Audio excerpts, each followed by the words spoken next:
tempo aqui doente. Fiquei aqui para o hospital e fazer todos os tratamentos, não dava certo. Só que usava palidrimo. Afinal, quando ele tinha recebido feitiço, até fama e ter mulher. Quando me falaram de matar a tua irmã, eu vi a correr, encontrei a mãe assim no pé, na roupa, aqui com um garfo. É verdade. Matou a irmã ainda, viola a irmã, isso assim tá bom.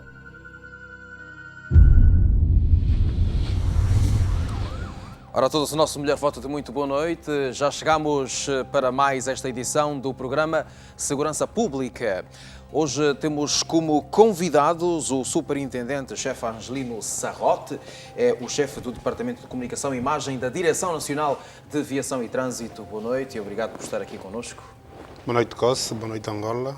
E a polícia agradece. Muito bem. E as habituais presenças dos nossos convidados, o Dr. Itiandro Slovan Simões, jurista. Boa noite, obrigado por estar aqui connosco. Boa noite. E o Dr. Pedro de Castro Maria, sociólogo. Boa noite. Boa noite. Prontos para mais uma empreitada? Sempre prontos a servir a comunidade.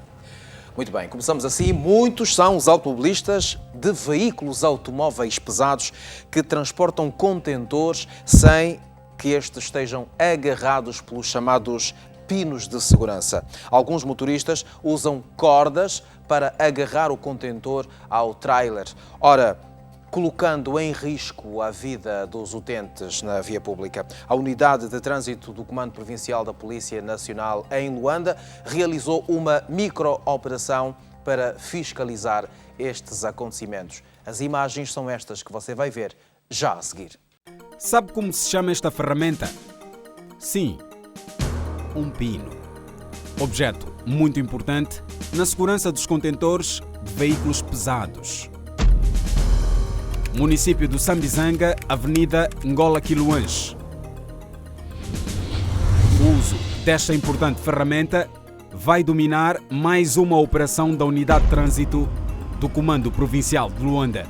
Vemos para cá fazer uma micro-operação relacionada aos caminhões, que são veículos pesados de mercadoria, principalmente os caminhões que têm levado contentor ou contentorizados, devido dos pinos, a segurança dos pinos.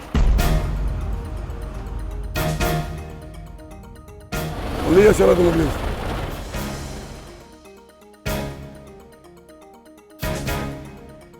Fica perdido, tirei a segunda via, porque já passou o prazo, eu pedi que para carimbarem um código aqui. Tenho aí, simplesmente a minha cópia.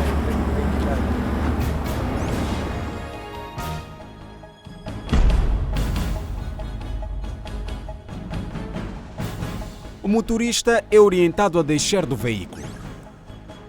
Veja só, ele circula sem a documentação do carro. O senhor automobilista sabe de antemão que sem nenhuma documentação a viatura não circula. Não é? Ok. Acredito que o dono desta viatura, ele sabe, tem conhecimento que realmente não se pode, hein, circular um veículo pesado, contentorizado, sem nenhuma documentação. O senhor tem a carta de condução realmente, é pesadas profissionais, dá o direito de conduzir um veículo pesado, mas tem que ser acompanhado com a documentação da viatura. E quando não se faz acompanhar do documento da viatura, o senhor sabe quais são outros procedimentos. Como no momento, quando aconteceu o acidente, tem mesmo aqui a situação a documentação do carro, está lá retirado até hoje. Só que está tem está a trabalhar aqui para poder se pagar a dívida. Enquanto não se pagar a dívida, também não tem documento para dizer que esse não, mas tu não pode é a única garantia. Não se pode utilizar a viatura para pagar dívidas. Não se pode. A viatura vai para a estrada ou para a via, com todas as documentações completas. E nesse momento, eu digo já ao senhor que a viatura está retida.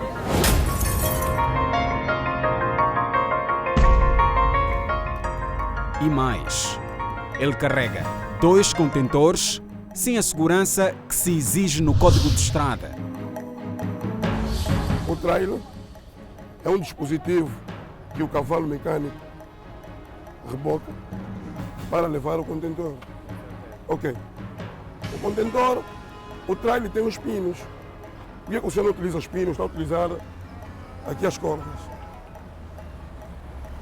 O pino, quando se carregou a máquina, o pino está aí dentro. Só que o homem da máquina ao poisar não teve a atenção de ver os pinos. Bateu nos pinos, os pinos baixando, para não poder ver. E qual eu estou de ver? Era de tirar os contentores que é para se ver isso. E nesse momento está-se fazer o retorno do contentor. Nesse momento o senhor está cometendo já duas infrações. Por não se fazer acompanhar o documento da viatura, que dá apreensão total da viatura, e também não tem o pino, hein, que é a segurança do contentor no veículo. Pino até temos, só que isso vai dizer, como pode ver, está tudo no lugar. O senhor não acha que isso é um risco? Sim, é risco com certeza, só que pronto, né? No momento carregou-se, tinha que se tirar a mercadoria, para se meter um contentor no chão para se fazer. Eu já vi com o senhor automobilista daquelas pessoas que deixam andar. Porque, não, sim, é. Sim, tu aproveita dessas vias onde é pouco frequente a polícia de trânsito para então para o senhor efetuar o seu serviço, relacionado às infrações que o senhor está a cometer. Porque eu, conscienciadamente, não poderia mexer na viatura e meter na via se eu não tenho documentos para circular. E é um risco. E porque o senhor está acompanhado de perto a sinistralidade aqui nas nossas estradas em relação aos contentores que têm caído por cima dos veículos, têm caído por cima dos peões. E você próprio como automobilista também corre o risco. Ok. Neste momento então a viatura está prendida, ok?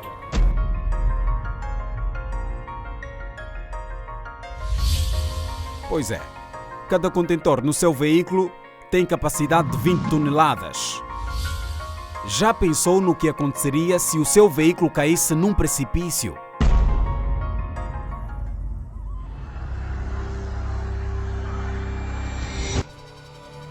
Seriam as cordas suficientes para segurar os contentores?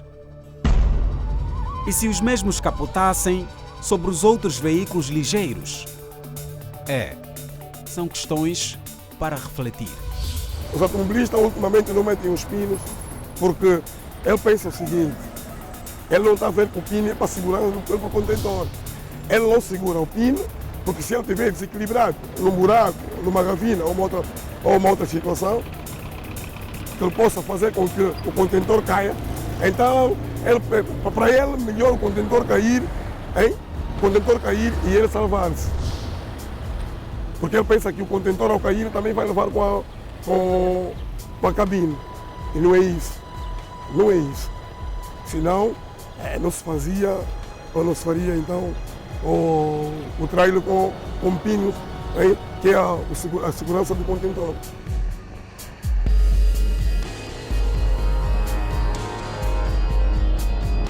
Veja o que acontece em plena operação. Estes senhores são taxistas e desentendem-se em plena via pública. Mas sabe que estás errado. Paraste mal até aqui no carro. Tá bem. E não vi de propósito bater no teu retrovisor e fugiu bolinha dos Kwanza. Como para os dois, não é possível ultrapassar as diferenças, daí a intervenção da polícia. Ele nos segue em plena velocidade, vem do meu lado, bate com o retrovisor do pendura, no meu retrovisor, bate parte do o próprio vidro, cai e deixando aqui, mas ele não promete. Isso é pouco, vou te fuzilar, tá ele pronto. Ele ficaram a tirar fotografia no carro. Situação de gênero, é porque nós somos polícia, então nós vamos agir com a lei. Qual é a lei? Nós vamos levá-los até aqui a esquadra mais próxima, que é o comando de divisão do Samizanga. O agente em serviço não abandona o ponto da operação. Explica o caso ao seu colega e, de seguida, orienta-o a levá-los à esquadra mais próxima. Estamos aqui numa micro-operação, para não perdermos o fio da operação que estamos a fazer, então, ex da área. Só eles mesmo lá é que vão se explicar o motivo.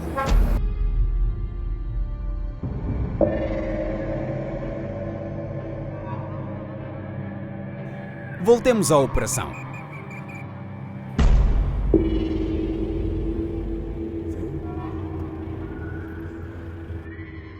Este automobilista transporta no seu veículo um contentor de 40 pés. Ele tinha a documentação do veículo em dia e transporta o contentor com a segurança que se exige na lei. Nós estamos a fazer uma micro-operação de veículos pesados, contentorizados, que não têm os pines devidamente no lugar. O senhor automobilista sabe que os pines são a segurança do contentor. Então, há um decreto que pune, pelo Código de Estrada, essas infrações.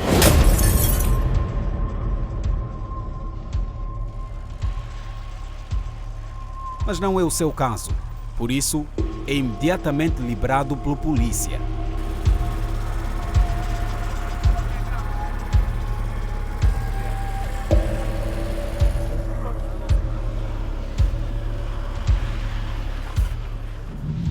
Mais um veículo é orientado a estacionar.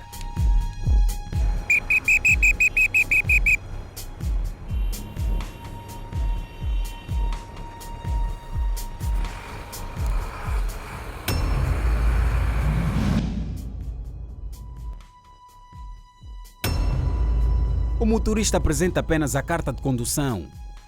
E mais. Ele também transporta um contentor de 40 pés.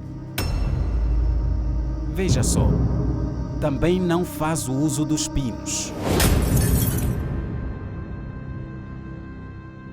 Se o contentor ou o caminhão não está com pino, sem o documento da viatura e sem os pinos, eu não vou poder multar, vou ter que apreender a viatura.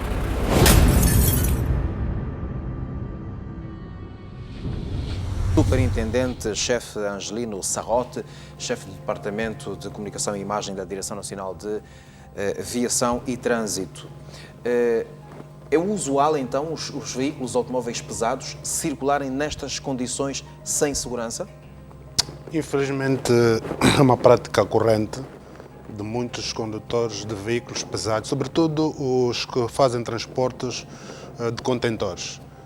O decreto presidencial 136/2010, que regulamenta a prevenção de derrames de combustíveis e de mercadorias no pavimento, visa cautelar esse tipo de situações. Ou seja, os veículos contentorizados a fazerem transporte desse tipo de mercadoria devem ter os contentores devidamente acondicionados.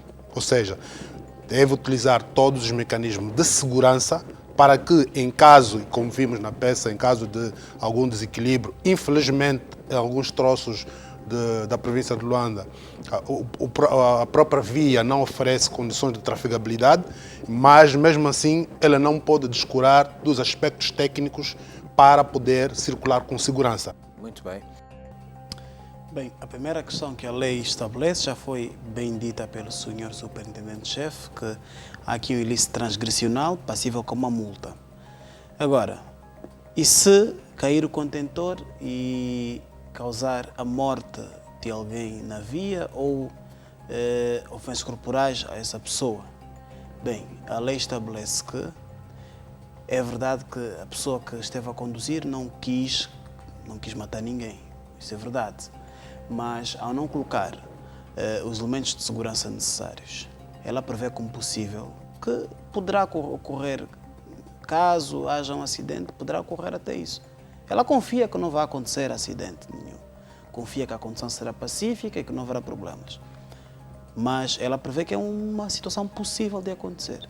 Bem, se ocorrer, aqui um crime de homicídio involuntário, que é previsto pelo artigo 368 do Código Penal, que estabelece que as pessoas que, pela não observação de um regulamento, e aqui foi o decreto presidencial já apresentado pelo Sr. Superintendente-chefe, por não observarem o regulamento, a sua conduta leva à ocorrência deste acidente, a pessoa sujeita-se a uma pena que pode ir até 2 anos de prisão e com a multa correspondente. 1 a 2 anos de prisão e multa correspondente. Se não chegar a ocorrer a morte, mas ocorrer apenas ofensas corporais, será também aqui, salvo se salvo se não ocorrerem situações como a privação, lá ver se alguém perder o braço, perder a perna, por exemplo, a pena aqui será uma pena mais alta, poderá ir de 12 a 8 anos. Entretanto, se não ocorrerem danos mais gravosos que este, a pena de prisão, ainda haverá uma pena de prisão de 3 dias a 6 meses por ofensas corporais involuntárias, porque não fez propósito, mas como fê-lo e desrespeitando regulamentos, essa consequência. Ainda haverá o crime de dano por destruição do património alheio. Agora, em termos civis, que é a questão da indemnização que se coloca, o Código Civil estabelece no número 2 do artigo 503,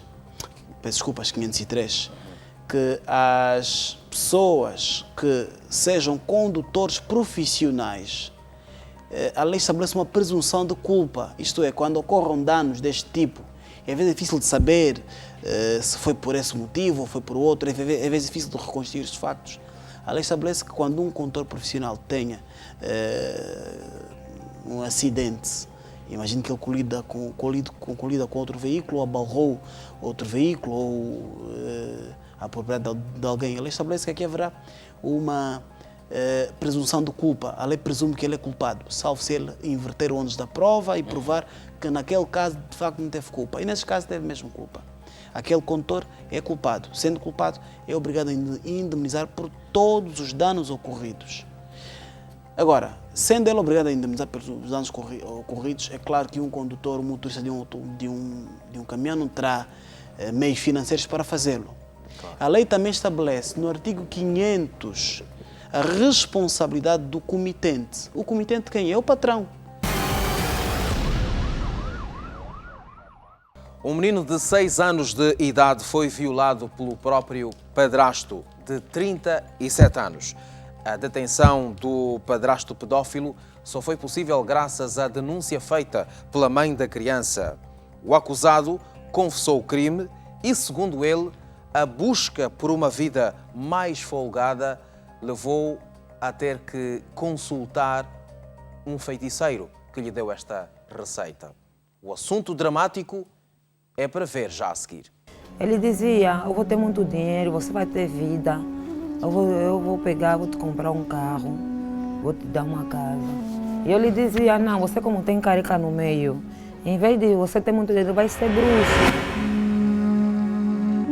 Tinha colegas que iam ir na casa escura, eu não sabia como a casa escura é. Então eu só peguei, fui também. Assim quando eu fui, eu entrei, então eles começaram a pedir. Epa, eu quero ter patente, eu quero ser isso. Então eu disse, não, eu quero ter boa vida. Boa vida, eu quero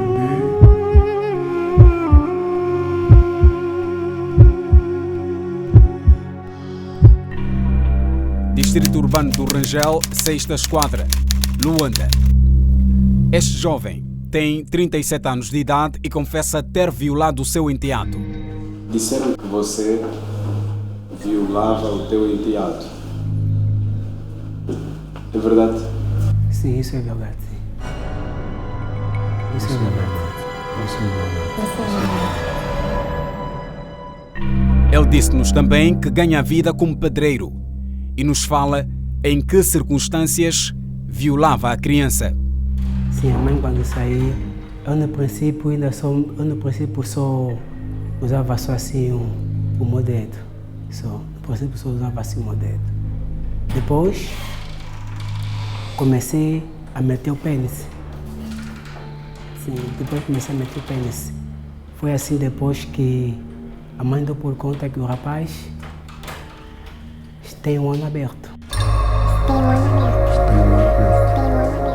Está a ser instruído o competente processo e estão a ser levantados os elementos de prova suficientes para que ele possa ser conduzido a julgamento o mais rápido possível e ser exemplarmente responsabilizado por esse ato hediondo. Preste bem atenção no que vou dizer agora. O menino em causa só tem 6 anos de idade. É isso mesmo, 6 anos de idade. Ele não gostava. Ele gritava, papai tá me doer. A confissão do detento levou-nos ao encontro da sua mulher.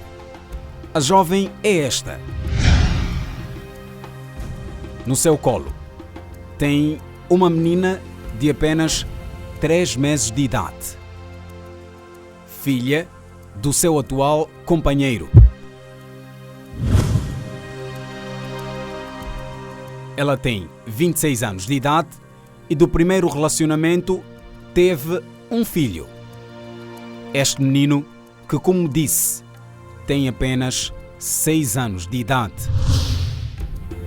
Quando se desfez do primeiro relacionamento, o menor era apenas um recém-nascido.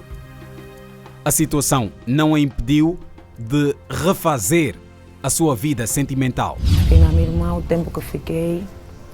Criei a criança ter 11 meses. 11 meses ele começa assim a me ver, essa miúda é solteira, está aqui no quintal. Ele também era solteiro, não tinha mulher. E ela conversou comigo, ficamos ainda amigos. De vez em quando eu necessitava de algo para a criança, ele ajudava-me. Assim sucessivamente. E também preocupava-se mesmo comigo e com a bebê, com o menino. O carinho do parceiro, demonstrado pela criança na altura, aos poucos conquistou a mãe. O tratamento que ele tinha pelo miúdo era mesmo impecável. Nem já o pai tratava assim. Então foi por isso que eu acabei por ficar com ele. Tanto carinho, que nem mesmo o ditado popular que diz "quando a esmola é demais, o pobre desconfia", funcionou. Viveram juntos durante 6 anos. Neste tempo de convivência, ela disse-nos que o companheiro foi sempre um bom chefe de família. Mesmo que ele está chateado comigo, mesmo que ele não trazia nada em casa, mas pegava sempre, nem que fosse para ele cozinhar um bocadinho, meter na mesa para eles comerem, comiam. Mas eu não mexia na comida. Mas ele sempre, nessa coisa mesmo de tratar o meu filho, ia. Independentemente das vossas brigas, ele nunca deixou de ser um pai para o teu filho? Não, nunca. Sempre que teve mesmo aquele carinho, e a criança também teve um carinho por ele. Apesar de tudo, a jovem mãe disse-nos que o seu parceiro vivia perturbado. Durante o sono ele dormia, falava muito no sono. Às vezes gritava no sono. Eu lhe perguntava o que sonhei que estava me metendo no buraco. Mas, quando o assunto é relacionado aos anos de convivência do casal, da companheira, quase sempre são só elogios. Nós até tínhamos brigas, mas em certas coisas ele era mesmo um bom marido. Era aquele marido presente, não dormia fora de casa, nas alimentações. Podia falhar de vez em quando, podia ele não trazer o salário, mas sempre ia arranjar qualquer coisa para nós comermos em casa. Era um chefe de família? Era mesmo um chefe de família. Também não é para menos. Afinal, o padrasto criou o enteado desde os 11 meses de idade. Para a mãe do menino, existia apenas uma única certeza. O atual companheiro era o pai do seu filho. Certeza anulada quando a verdade começou a vir à tona. Um dia desses vou comprar a máquina. Posto eu a entrar, vejo ela saltar. O miúdo também saltava do cadeirão, mas ele a endireitar o calção. Daí mesmo me bateu algo no coração, não sei se é intuição de mãe. Comecei logo a desconfiar, a partir daquele momento mesmo só com ele.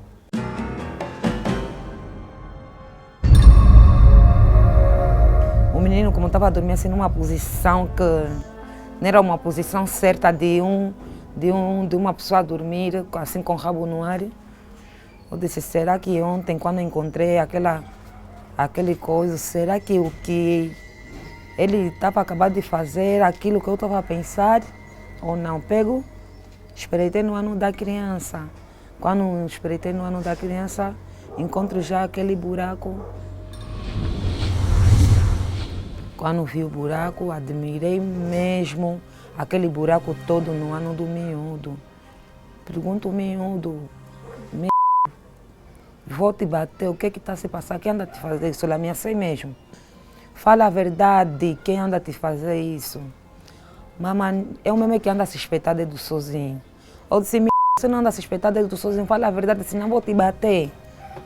Ele pegou, disse a verdade. Disse, mamãe, quem anda a me fazer isso é o papá. E fez quantas vezes? Me fez 3 vezes.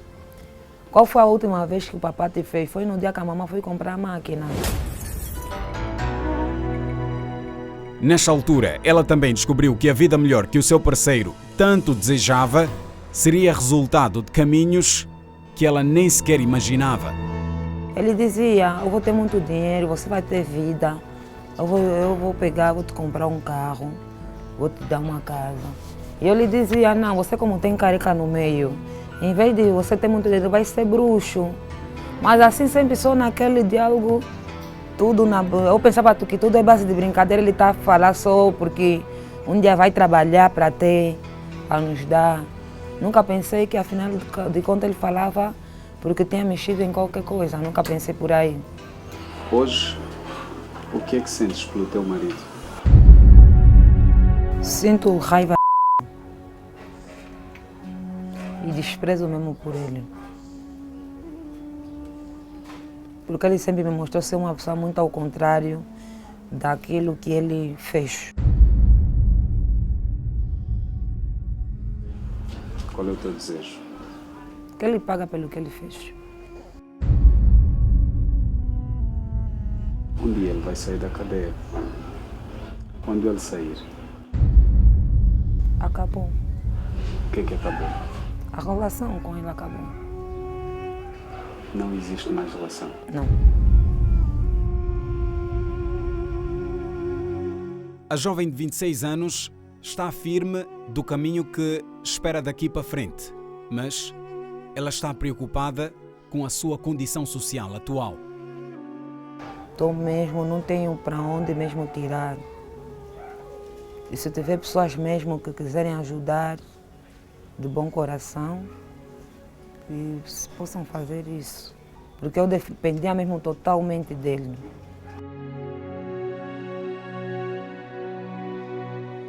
Você conseguiu a boa vida que querias? Não, não consegui. Não consegui.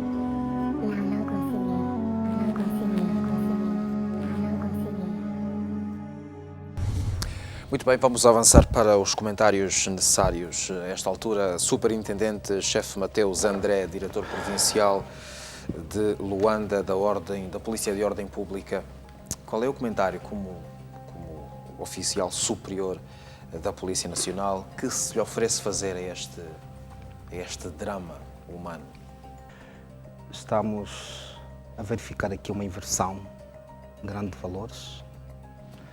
Estamos a ver aqui um fenómeno atípico daquilo que pode ser uma relação entre as pessoas. E nós, Polícia Nacional, naquilo que são as nossas atribuições, tomamos todas as medidas por formas a que este senhor possa ser justo e exemplarmente responsabilizado. A Polícia Nacional tomou conhecimento deste facto no dia 4, portanto, deste mês. E procedemos com as diligências necessárias tendentes à sua detenção. Portanto, dizer que o processo está concluído, remetido já também ao Ministério Público, por formas a que possa merecer o tratamento devido. Mas queria aqui ressaltar que os casos de violação, ou os casos de violações vão tendo lugar nesta cidade de Luanda em particular, estão a tomar contornos muito preocupantes. Há alguma explicação para isto? Eu acho que a explicação pode ter a sua gênese, pode ser a sua gênese nos aspectos de natureza sociológica, cultural, económica. E neste caso concreto? Eventualmente, algumas questões de natureza cultural. Sim, sim. Já que o homem se remete a questões de crenças no feitiço e outro tipo de situações. Queria ter boa vida. E deram-lhe esta receita. Isto acaba por Tanto, ser um choque cultural com é, consequências brutais para a vida para de uma criança inocente. Porque é que ele dizia que a questão este fenómeno da violação, estes fenómenos das violações que vamos tendo na cidade capital vai constituindo um motivo de preocupação que deve remeter aos estudiosos. Vamos passar para um quadro comparativo. No primeiro trimestre do ano de 2014,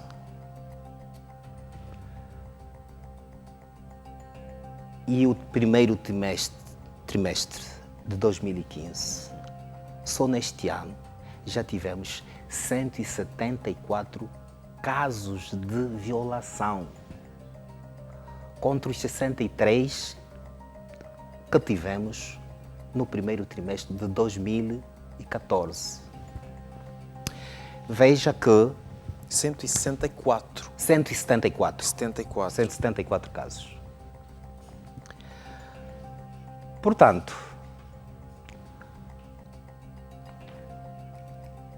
90 destes casos, as vítimas são menores. Dos casos de 2015. Abaixo dos 12 anos. Estou-me a referir aos 174 casos registrados este ano, em 2015. Até agora. Nos primeiros 3 meses. Nos primeiros 3 meses. 90 destes casos,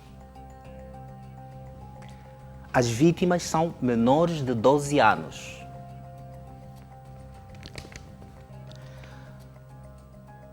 É para ver a diferença. Quer dizer, há de facto aqui uma subida exponencial dos casos. E mais, 104 casos dos 174 tiveram lugar no interior de residências, num ambiente familiar.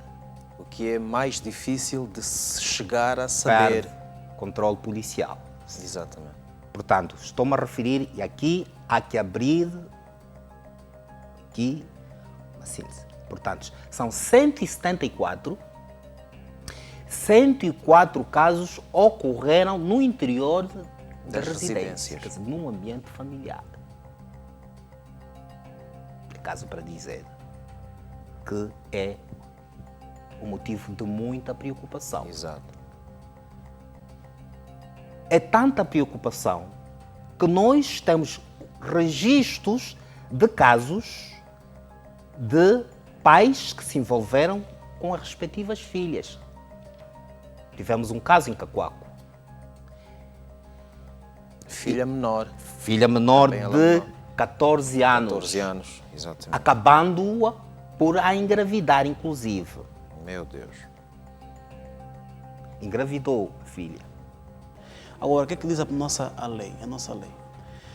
A lei não estabelece tecnicamente como sendo um crime de violação. Este caso não preenche o crime de violação que vem previsto e punível pelo artigo 393 do Código Penal, nem pelo artigo 394 do Código Penal, que estabelece a violação de menor de 12 anos, com uma pena de 8 a 12 anos, porque nesses casos a lei estabelece como um elemento que constitui o crime a penetração vaginal numa mulher. Pronto, é um código já com alguma idade e tem ainda estas normas discriminatórias, neste caso, contra os homens. Agora, que tipo de crime é que foi praticado? Foi praticado um crime de abuso, ofensa ao pudor, atentado ao pudor. É um atentado ao pudor que é previsto pelo parágrafo 1º pelo parágrafo 1º do artigo 391. O atentado ao pudor ocorre neste caso em que, mesmo não havendo violência, foi praticado este ato que atentou contra o pudor daquele menor de 12 anos, tem 6 anos. Pronto, a lei estabelece que mesmo que não haja violência, abaixo dos 12 anos, aqui haverá um crime de atentado ao pudor. A pena é baixa, é uma pena correcional. Entretanto, no caso, quem praticou este crime era uma pessoa que tinha um ascendente sobre o menor. Era o seu padrasto que cuidava do menor desde que ele era praticamente recém-nascido. Ora, nestes casos, o artigo 398 estabelece o agravamento da agravação especial aqui da pena aplicável. Entende-se que nos casos em que quem cometeu o crime seja a pessoa encarregada pela educação daquela criança, sua vigilância, a penalidade é agravada para a pena superior, que seria a pena de 2 a 8 anos. Isto foi feito pelo parágrafo 2º deste artigo. Sendo um menor de 12 anos, não carece de denúncia prévia da parte dos pais. Nesses casos, mesmo que os pais queiram esconder o crime, ainda que a família entenda proteger e não a instituição familiar em prejuízo do menor, quando o crime abranja menores de 12 anos, a lei estabelece que é um crime público. Isto é, qualquer um pode denunciar este crime. Por outro lado ainda, além do crime, já vimos, de atentado ao pudor na sua forma agravada, especialmente, também foi praticado um crime de ofensas corporais. E essas ofensas corporais, fazendo fé nas palavras da mãe, foram ofensas corporais que provocaram um aleijão sobre o ânus do menor. Sendo assim, o número 5 do artigo 360 estabelece que, causando-se uma aleijão sobre o ânus da criança, isto terá que ser provado pela perícia médica, a pena é agravada para uma pena de 2 a 8 anos. Ora, temos aqui 2 crimes, aos quais é aplicada, nos 2 crimes, a pena de 2 a 8 anos. E seguimos. Um jovem de 22 anos de idade é acusado de ter assassinado a sua própria irmã, que tinha 34 anos de idade. É um assunto que deve, de resto, ser investigado, já que está também a ser dado aqui o facto de esse jovem ter abusado sexualmente da sua própria irmã antes de ter posto termo à sua vida. O crime aconteceu no distrito urbano da Maianga, aqui em Luanda, mais concretamente no bairro da Calemba. Os familiares denunciaram o sucedido e o suposto assassino já está a contas com a justiça. Veja a reportagem.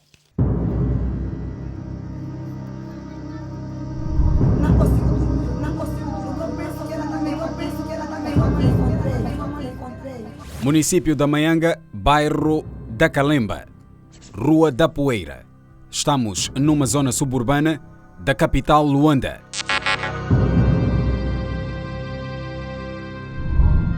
Esta senhora que vemos na fotografia tem 34 anos de idade e é mãe de 2 filhos.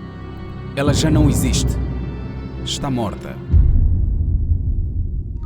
Eu olho na posição que eu encontrei aqui, nessa marcha daqui de sangue, como estou aqui devido à sua mãe velha que estou aqui a dormir aqui com as crianças. Eu não me sinto mesmo bem, eu faço 24, não consigo dormir. Porque eu penso que ela está mesmo aqui, conforme eu encontrei.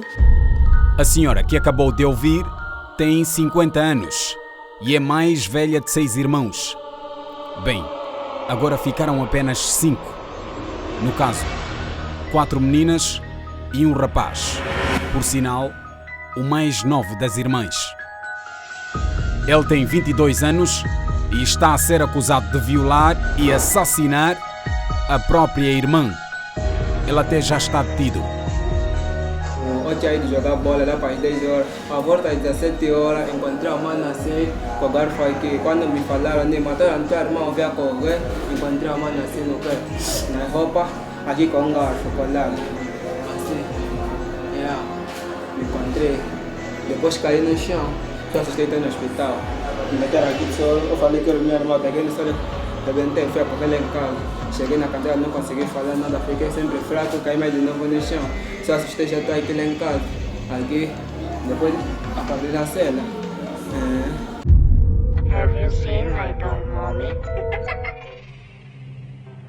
O suposto assassino disse-nos que foi praticamente criado pelas irmãs e que não teria motivos para cometer tal atrocidade. Segundo a irmã mais velha, o irmão mais novo queria a todo custo ficar com a única herança deixada pelos pais, a casa. Ele foi levando aquele espírito que a casa do filho do homem, porque ele é o único rapaz, a casa é a casa dele. Mas a casa dele como? Será que o pai e a mãe só não deixaram ele sozinho? Porque se é uma menina que manteve, vai embora. Lá ficamos andando há muito tempo, lá se meteu já na vida das drogas. Quando se meteu na vida das drogas, o comportamento dela aqui em casa já foi negativo, só era a casa mesmo, a sua casa. Então, como fomos discutir por causa da casa, a outra menina pegou, arranjou um noivo, e lhe levou daqui. A outra também arranjou um noivo, e lhe levou daqui. A outra arranjou um noivo, e lhe levou daqui. E eu fiquei sempre aqui com ele. Quando queria vir passear, mesmo aqui sempre a mana que aguenta a casa, a mana que aguenta tudo. E ela disse mais. Nesta altura, o seu irmão caçula começou a adotar algumas atitudes anormais. Ficamos com o marido um senhor mais velho, ele viu as ofensas, o miúdo quando vem, não tem respeito, não tem maneira, ele disse não, eu também já vou começar a dormir nesse quarto com a mana. O marido disse, eu dormir com a mana como? Porque a mulher não é tua, a mulher é minha, mas a mulher é tua como? Se ela é tua irmã mais velha, como é que vai ser tua mulher? Então, saiu uma minha tia, veio, eu chamei na minha tia, vê se o que está acontecendo, eu nem quero dormir no quarto, eu não posso dormir com o meu marido. A minha tia disse, não, você como é que você vai dormir com a tua irmã mais velha no quarto? Ele disse, não, a minha tia disse, então será que quando eu quero banhar, trocar de roupa, como é que vai ser? Ele disse, não é mal eu ver o pênis dele, é mal, porque saímos juntos do mesmo tribo. Já pensou na hipótese do seu irmão do nada afirmar um pacto de casamento consigo? É demais. Só que, diante daquilo que viria a acontecer, talvez isso seja o mínimo. A nossa entrevistada também nos fala de uma discussão entre a malograda e o seu companheiro dias antes da sua morte. Facto que a levou a deixar o seu lar por um tempo. O objetivo era deixar baixar a poeira, como se diz na gíria. A irmã disse mesmo que, entre o casal, o entendimento estava prestes a acontecer. É como disse, estava prestes. Mas não aconteceu. Sabe porquê? Porque eles têm certeza que no dia 3 de abril do ano 2015, o irmão criado por elas pôs fim à vida da própria irmã. Eu e mais 3 vizinhas sentamos-nos aí naquela parede e estávamos a comer qualquer coisa e a conversar. E coincidentemente a falar sobre o espancamento e o comportamento do irmão. Então, de repente, perto das 16 horas, porque não estava ninguém, normalmente esta área está sempre movimentada. Infelizmente não estava, só estávamos nós daquele lado. Pelas 15 e tal, ela tem outra briga com o irmão. Eu disse para as outras vizinhas, estou-me a sentir mal porque eu é que tirei ele da minha casa para mandar tirar a blusa. Deus queira que ela saia e vai passear porque ela diz que queria esfriar a cabeça. Não demora pelas 16 horas, 16 e tal, ele pula. Aí às 17 e tal, vem a irmã, 17, 10, 17 horas, vem a irmã que tinha acompanhado a irmã na altura da mudança de Viana, bate a porta, bate o portão, e nós aí a comentar, a sussurrar, devagarinho. De repente a miúda entra, pede alguém para pular, um dos rapazes aqui pula, abre o portão, quando ela entra, sai aos gritos. Lá nós todos viemos a correr. Por acaso também entrei, encontro a trouxa de roupa no quarto dela, porque dava muito bem com ela, né? A trouxa de roupa por aqui assim. Ela estava nesse estado, o pé estava assim, este pé estava aqui assim, a mão assim, e então o garfo assim, fez-me espessa. Pois é. Eles também acreditam que o suposto assassino planejou tudo e quis dar a entender que a irmã suicidou-se. está consciente que ele é que matou a irmã? Ele só está se fingindo de desmaiar para ver se ele fica solto, para vir acabar conosco, para ficar com a casa. A primeira pessoa ele fica solto, a primeira pessoa que ele vai matar é o meu tio. Se ele sair aqui desmaiado, como é que ele sabe que o meu tio é que ele levou lá na esquadra? O que mais me dói é que ela me tirou a pessoa mais ideal. E quando eu não estou, ele é que manda a casa. Eu estou aí no centro de detalhe, estou aí no mar. Você fica com as miúdas. Quando eu estou no centro de detalhe, eu puxei minha irmã, somos duas. Você fica mandando cada quando eu estou, tá chapada, você manda. Agora vou mandar quem? A senhora que fica com a pessoa que ela puxou, que ela deixou. É que manda comigo. Isso que ele fez. Está se encontrando minha mãe na cadeia. Isso tá bom. Isso vai acabar por essa menina, porque... Eu se fosse um homem, rapaz, ele já não estaria ali. Eu sou menina, não sou eu que eu vou me virar. O que eu vou fazer? Se ele está fazendo, mas é o que eu nunca fiquei. Matou, tirou sangue, ele meteu aqui a dormir. Como fada, fez de tudo. E nas dorme mais uma. Endireitou mesmo bem as pernas, parece que está dormindo. Isso se faz assim.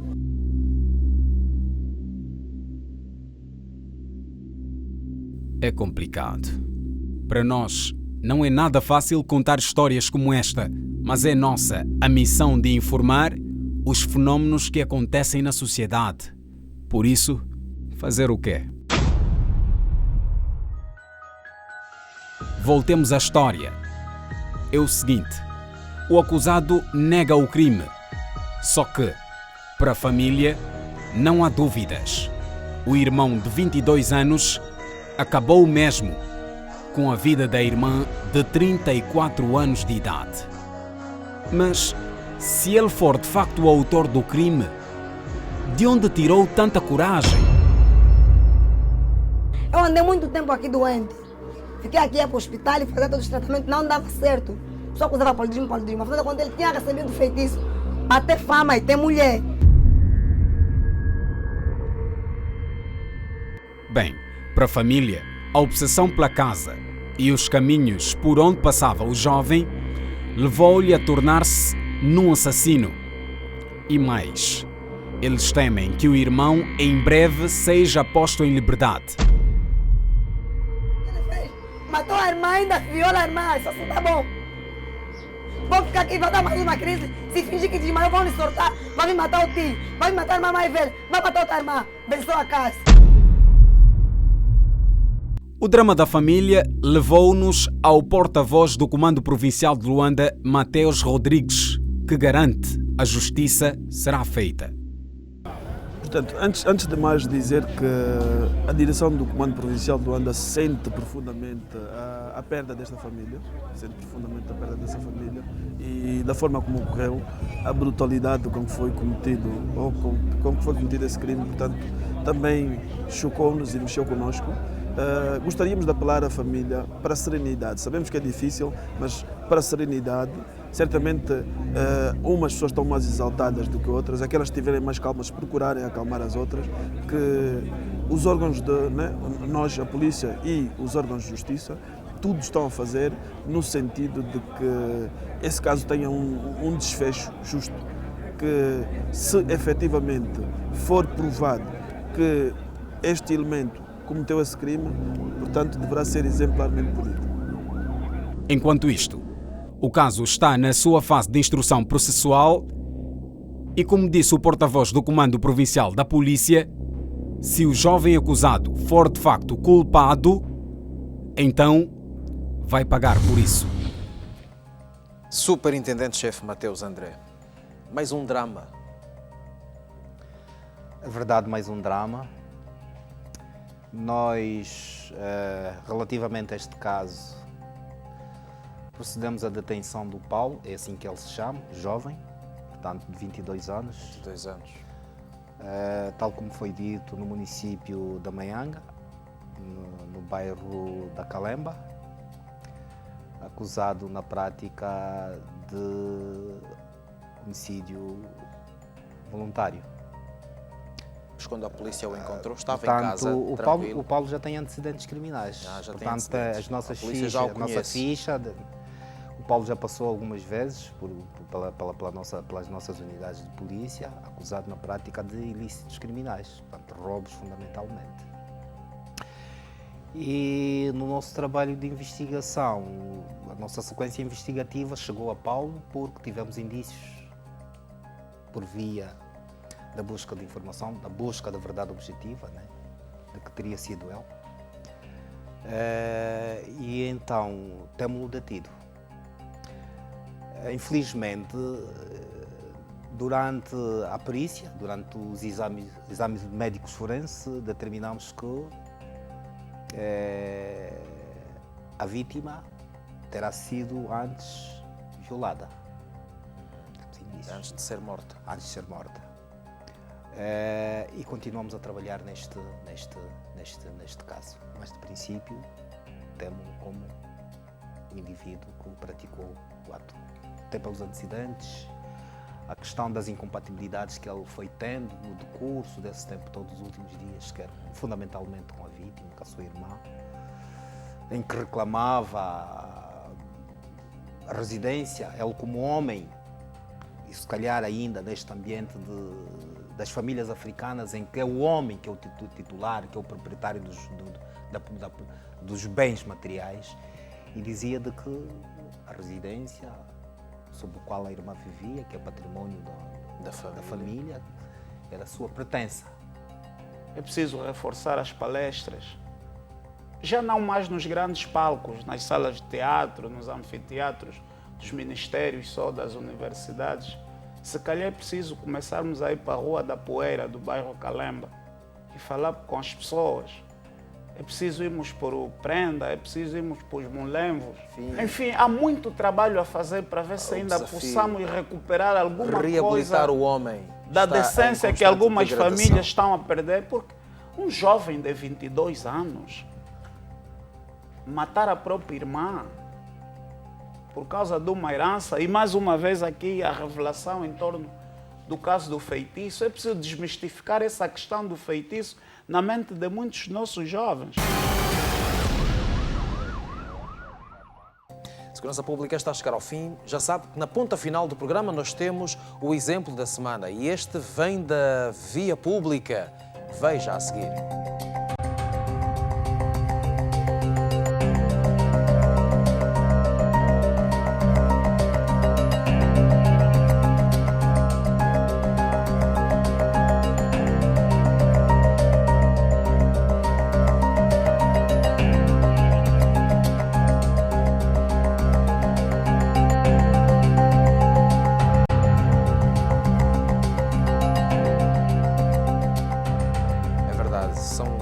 Episódios que acontecem um pouco pela cidade de Luanda e quiçá pelo país, mas no caso particular estamos em Luanda, a venda de bebidas alcoólicas na via pública e o automobilista que resolve parar a marcha do seu veículo automóvel para comprar uma cerveja.